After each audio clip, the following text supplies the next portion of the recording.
try and make this as succinct as possible, but there's a few things that you've touched on already with the difficulty, the institutionalized racism that you talked about, and with the programs that we don't see anymore. My question is to the entire panel is this.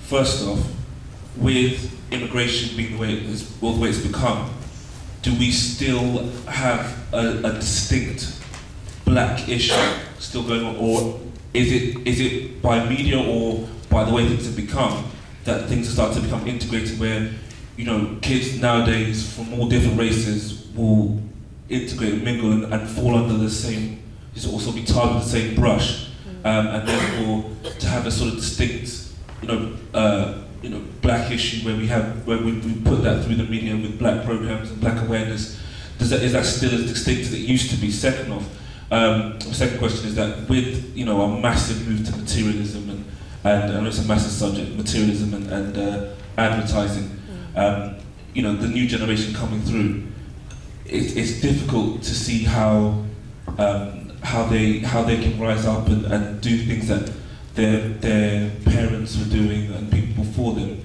when they seem to be more obsessed with the material things that they're given, and that means more important. So it's difficult to see how that's going to change if we don't penetrate that. And like you were saying, no disrespect to Noel Clarke's work, but things like Kidhood and Adamhood, I couldn't appreciate that anyway, because I felt like it was just more shock tactics than actual representation of the problems and issues that are going on, and that's hence why they probably did so well at the box office.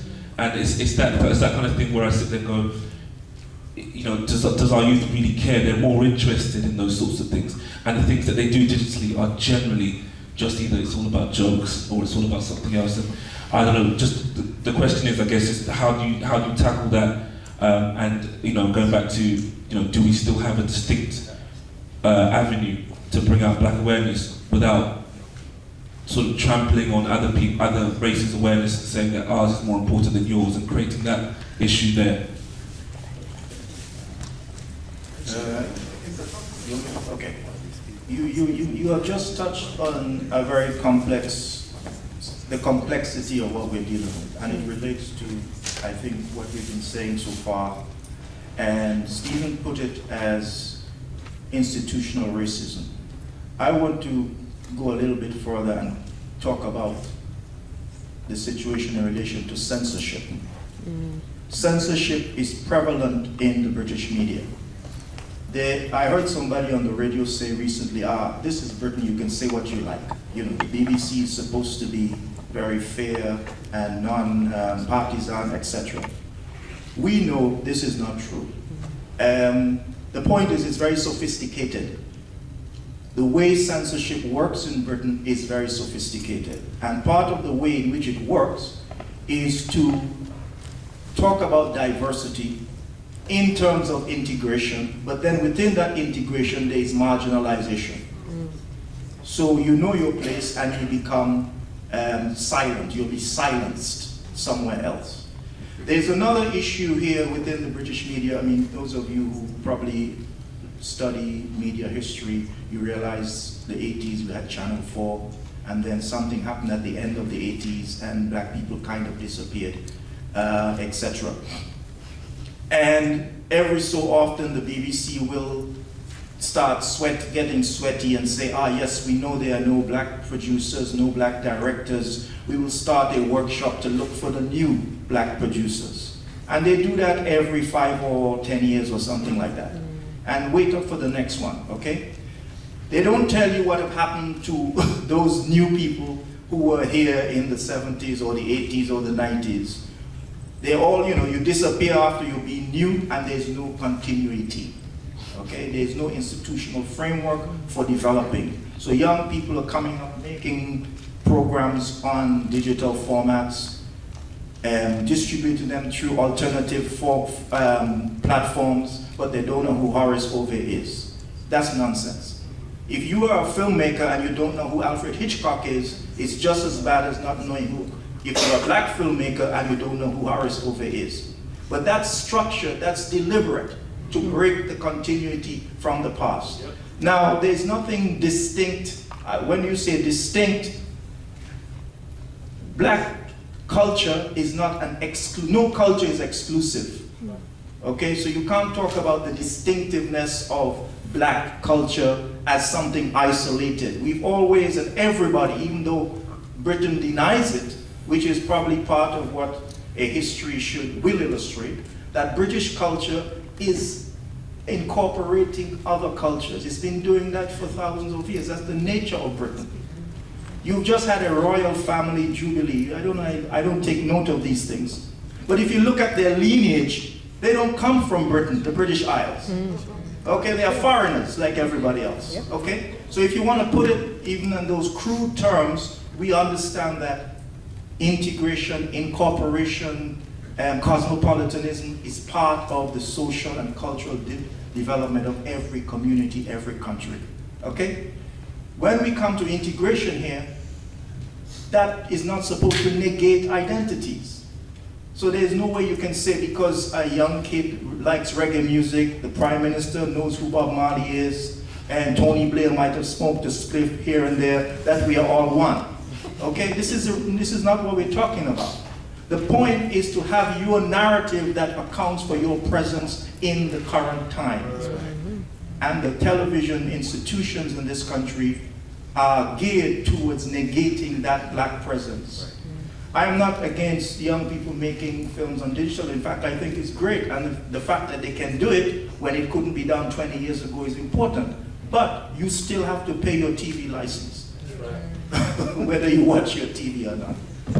I mean, you know, and this is the issue. You have a right to have content accessible to you on mainstream TV. And if we are not lobbying using the democratic process, and I don't want to go there because I don't vote for anybody. And I don't say that, I say that just like off the cuff. The people who we vote for don't represent our interests.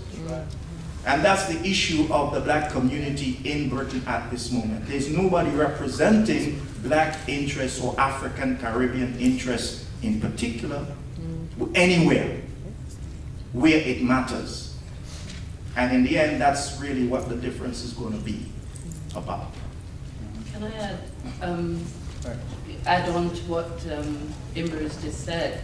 When you look at the time when there was black production and black people were more involved in production for television and film, especially in the 80s, it was a time that came about, or it was a time when a black consciousness was very prevalent. And it was a black consciousness that was a much wider concept in relation to what the young man was asking. Black at that time was including the Asian population and other groups as well, who shared a sense of a political identity. I mean, black was a political identity, and that's how together there was very much a consensus, not a full consensus, but at least a solidarity in terms of requesting and demanding certain things of the institutions in this country. And that splintering of that has been something that has also led to a weakness in our position.